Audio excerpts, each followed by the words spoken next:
नमस्कार, शाम के 4 बजने वाले हैं। फास्ट एंड फैक्ट्स में आपका स्वागत है। मेरे साथ रूबिका लियाकत है, आपके साथ मैं हूं विद्यानाथ झा। अगले आधे घंटे में आपको हम दिन भर की तमाम बड़ी खबरें पूरी रिसर्च के साथ दिखाएंगे।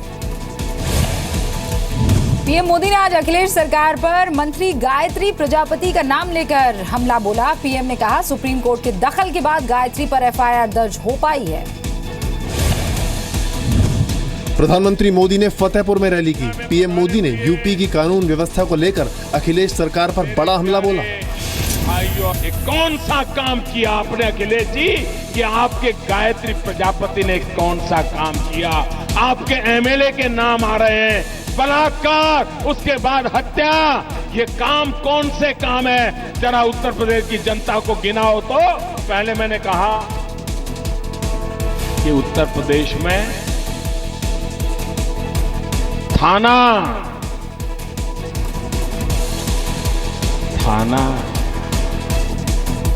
ये सपा का कार्यालय बन गया है। अखिलेश यादव और राहुल गांधी ने झांसी में रैली की। राहुल गांधी ने कहा कि चुनाव के बाद प्रधानमंत्री मोदी के मुंह से 2019 तक उत्तर प्रदेश का जिक्र भी सुनाई नहीं देगा।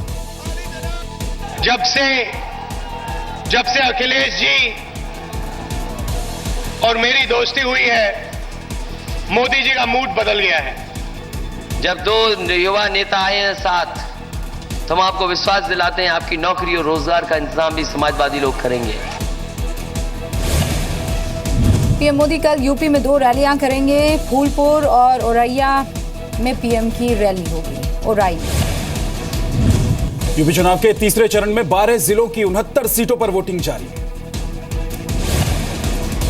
यूपी में तीसरे चरण की वोटिंग को लेकर काफी उत्साह दिखाई दे रहा है। लोग मतदान केंद्रों पर पहुंचकर अपने मताधिकार का इस्तेमाल कर रहे हैं। कानपुर देहात में 100 साल के बुजुर्ग ने वोट डाला, तो वहीं लखनऊ की मलिहाबाद सीट पर 54 साल की दिव्यांग इस्मा खान भी अपने रिश्तेदार की गोद में बैठकर वोट डालने पहुंची। उत्तर प्रदेश के हरदोई में महिला वोटरों में जबरदस्त उत्साह दिखाई दिया। सीतापुर में एक दुल्हन ने शादी के जोड़े में ही मतदान केंद्र पर पहुंचकर अपना फर्ज निभाया। कानपुर में भी विदाई के बाद दुल्हन अपने पति के साथ वोट डालने पहुंची। यूपी में अब चौथे चरण की 53 सीटों के लिए 23 फरवरी को वोटिंग होगी। 5वें चरण के लिए 27 और छठे चरण के लिए 4 मार्च को वोट डाले जाएंगे। 7वें और अंतिम चरण के लिए 8 मार्च को वोटिंग होगी। 11 मार्च को नतीजे घोषित किए जाएंगे।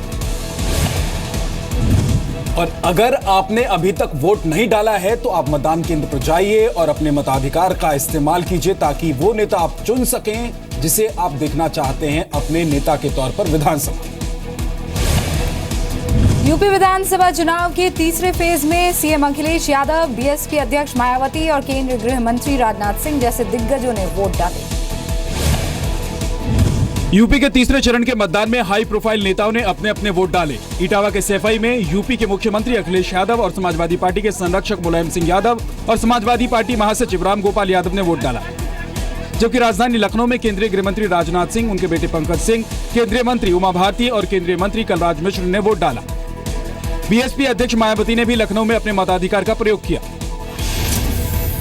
2 चरण के जो वोट पड़े हैं, तो उसके आधार पर मैं ये कह सकती हूँ कि तीसरे चरण में भी बहुजन समाज पार्टी वोट के मामले में नंबर 1 पर रहेगी। समाजवादी पार्टी के प्रत्याशी जीते, सरकार पुनः उत्तर प्रदेश में बने और इसी खुशहाली और तरक्की के साथ आगे उत्तर प्रदेश बढ़ता रहे। केवल क्लियर मेजॉरिटी ही नहीं बल्कि एब्सोल्यूट मेजॉरिटी से भारतीय जनता पार्टी यहाँ पर अपनी सरकार बनाएगी। यूपी विधानसभा चुनाव के तीसरे चरण में 14% प्रत्याशी दागी हैं। 826 में से 110 पर आपराधिक केस दर्ज हैं। तीसरे चरण में 826 उम्मीदवारों में 250 करोड़पति हैं। इनमें बीजेपी के 68, बीएसपी के 56 और समाजवादी पार्टी के 51 उम्मीदवार हैं। यूपी चुनाव के पहले चरण में 64.22% और दूसरे चरण में 65.5% मतदान हुआ था। इन नेताओं ने वोट के बाद अपनी अपनी पार्टी की जीत का दावा किया। भोजपुरी फिल्मों के सुपरस्टार रवि किशन अब बीजेपी के नेता हो गए। भोजपुरी फिल्मों के अभिनेता रवि किशन ने दिल्ली में बीजेपी अध्यक्ष अमित शाह की मौजूदगी में बीजेपी की सदस्यता ली। अमित शाह ने उनका बीजेपी में स्वागत किया। इस मौके पर बीजेपी सांसद और दिल्ली बीजेपी के अध्यक्ष मनोज तिवारी भी मौजूद थे। रवि किशन का कहना है कि उन्होंने विपक्ष में रहकर मोदी को देखा और उन्हें सबसे अच्छा पाया।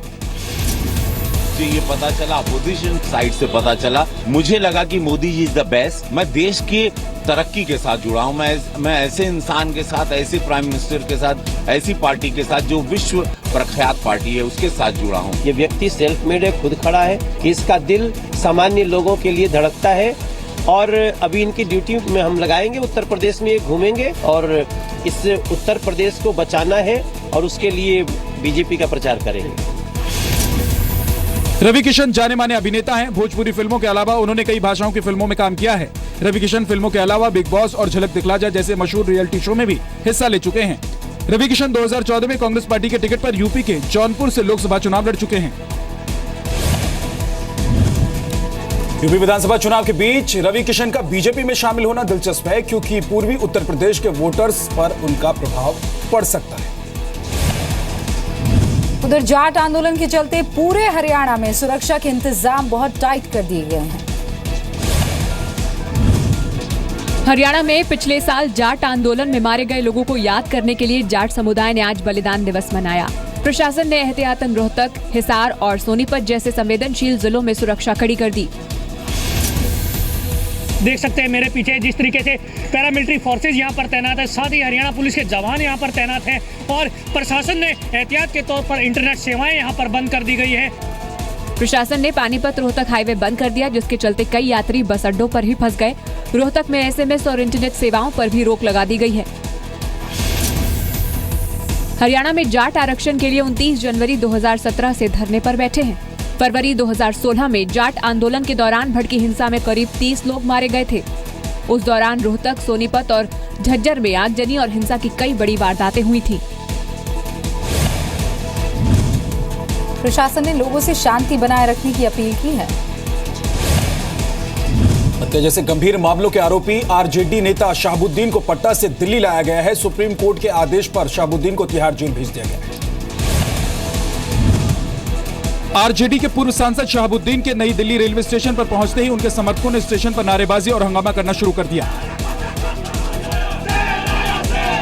पुलिस शहाबुद्दीन को पटना से संपूर्ण क्रांति एक्सप्रेस से दिल्ली लेकर आई और फिर कड़ी सुरक्षा के बीच उन्हें पुलिस की गाड़ी में बिठाकर ले जाया गया। शहाबुद्दीन को दिल्ली की तिहाड़ जेल नंबर 2 में रखा गया है। इसी जेल में छोटा राजन जैसे हाई प्रोफाइल अपराधियों को रखा गया है। सुप्रीम कोर्ट के आदेश के मुताबिक शहाबुद्दीन को किसी तरह का VIP ट्रीटमेंट नहीं दिया जाएगा। अपराध करने वाला कोई भी व्यक्ति हो, अगर कोई कानून को अपने हाथ में लेगा तो दुनिया में कोई माई का लाल पैदा नहीं लिया है जो बिहार में कानून के राज को चुनौती देगा। कानून का राज हमारी प्राथमिकता है। हम लोग तो रूल ऑफ लॉ से गाइड होते हैं और उच्चतम आदेश को, उच्चतम न्यायालय के आदेश को मानना हमारा न केवल दायित्व है बल्कि कर्तव्य भी है। जो सुप्रीम कोर्ट का निर्देश है उसका पालन करना वो बिहार सरकार की जिम्मेदारी थी और उसी निर्देश पर उनको यहाँ लाया गया। 15 फरवरी को सुप्रीम कोर्ट ने शहाबुद्दीन को बिहार की सिवान जेल से दिल्ली की तिहाड़ जेल लाने का आदेश दिया था। सुप्रीम कोर्ट ने पत्रकार राजदेव रंजन की पत्नी आशा रंजन की याचिका पर सुनवाई के बाद यह आदेश दिया था। शहाबुद्दीन पर दर्ज सभी केस बिहार में ही चलेंगे। वीडियो कॉन्फ्रेंसिंग के जरिए सुनवाई होगी। शहाबुद्दीन पर सिवान के ट्रायल कोर्ट में 45 मामले चल रहे हैं। पिछले साल 30 सितंबर को पटना हाईकोर्ट ने शहाबुद्दीन की जमानत रद्द कर शहाबुद्दीन को सिवान जेल भेज दिया था। पोल्यूशन और गंदगी से लड़ रही दिल्ली को स्वच्छता संदेश देने के लिए आज राजपथ पर स्वच्छ पर्यावरण अभियान आयोजित किया गया। रविवार की सुबह राजपथ पर करीब 5000 बच्चे इकट्ठा हुए। दिल्ली के अलग अलग स्कूलों से पहुंचे बच्चों का संदेश एक ही था, पर्यावरण को साफ रखना है। दिल्ली की हवा किस कदर जहरीली हो चुकी है ये हम सभी जानते हैं और इसी समस्या को देखते हुए आज स्वच्छ पर्यावरण वॉक राजपथ पर चल रहा है। एयर पोल्यूशन और वाटर पोल्यूशन आजकल दिल्ली की बहुत बड़ी प्रॉब्लम है, तो उसके अगेंस्ट ही हमारा एक छोटा सा स्टेप है। मतलब मैं सबको मैसेज दूंगी like we should not litter. मैं अपने भारत को स्वच्छ रखूंगी। मुझे कहीं पे कूड़ा कोई फेंकते दिखे तो मैं उसे रोकूंगी। बच्चों का हौसला बढ़ाने के लिए सूचना एवं प्रसारण मंत्री राज्यवर्धन सिंह राठौर भी यहाँ पहुँचे। उन्होंने स्वच्छ पर्यावरण वॉक को फ्लैग ऑफ किया।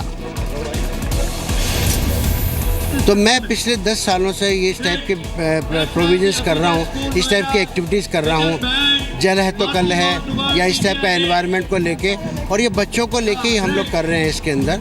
अपने आप में एक बहुत अच्छी सोच है, क्योंकि अगर हमें कोई बदलाव लाना है तो बच्चों के जरिए वो बदलाव एक परमानेंट बदलाव हो सकता है। अगस्त 2015 तक दिल्ली में 96,34,976 वाहन थे। दिल्ली में रोजाना करीब 1500 नई कार सड़कों पर उतरती हैं। दिल्ली की सड़कों पर करीब 30 लाख कारें हैं। दिल्ली में कुल वायु प्रदूषण का 63% वाहनों की वजह से होता है। दिल्ली में रोजाना 80,000 ट्रक दाखिल होते हैं। रिपोर्ट के मुताबिक वायु प्रदूषण के कारण भारत में हर रोज 2 लोगों की मौत हो जाती है। जिस हवा में हम सांस लेते हैं वो जहरीली होती जा रही है। ताजा रिपोर्ट के मुताबिक भारत में रोजाना औसतन 2 लोगों की मौत वायु प्रदूषण के कारण होती है। मेडिकल पत्रिका द लैंसेट के मुताबिक भारत में वायु प्रदूषण के कारण सालाना 10 लाख से ज्यादा लोगों की मौत होती है। रिपोर्ट में PM 2.5 स्तर के प्रदूषण के मामले में दिल्ली और पटना को दुनिया में सबसे ज्यादा प्रदूषित शहर बताया गया है। इस हफ्ते जारी हुई ये रिपोर्ट 2010 के आंकड़ों पर आधारित है। उत्तर भारत में अक्सर छाने वाले स्मॉग को रिपोर्ट में गंभीर खतरा माना गया है। रिपोर्ट के मुताबिक PM 2.5 के असर के कारण दक्षिण एशिया में 16 लाख बच्चों का जन्म समय से पहले ही हो जाता है। द लैंसेट के मुताबिक दुनिया भर में प्रदूषण से हर रोज करीब 18,000 लोगों की मौत होती है। प्रदूषण को स्वास्थ्य के लिए गंभीर वैश्विक खतरा बताया गया है। भारत में कोयले से चलने वाले पावर प्लांट 50% वायु प्रदूषण का कारण है। जानकारों के मुताबिक प्रदूषण दुनिया भर में महामारी का रूप लेता जा रहा है।